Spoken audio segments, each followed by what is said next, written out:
Mga kababayan, alam natin kung gaano kamahal ang panganganak. May check-up, laboratory test, ospital, at gamot. Kapag kinulang ang pera, napipilitan tayo maghintay o magtipid. Dito nagsisimula ang panganib. Maraming ina ang nanganganak na walang doktor.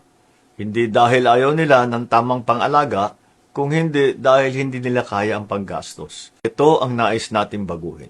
Simula ng April 30, mas pinalawak at mas mataas na ang maternity benefit ng PhilHealth. Para sa normal na delivery sa ospital, mula 9,750 pesos, magiging 29,000 pesos na ang sasagutin. Para naman sa cesarean section, mula 37,000 pesos ay magiging 58,000 pesos hanggang 62,000 pesos na.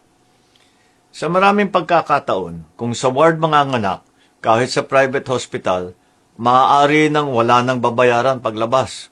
Pinalawak din ang prenatal care.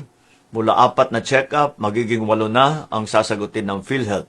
Kasama na ang mga bakuna at saka laboratory test. At pagkatapos naman manganak, may 3 follow-up visit na sakop na rin. Simple lamang ang ating layunin. Nais natin matiyak na ang bawat ina ay makakapagpanganak ng ligtas at hindi nag-aalala kung saan kukuha ng pambayad. Nais natin na walang buhay ang malalagay sa panganib dahil lamang sa kakulangan ng pera. Maraming salamat po.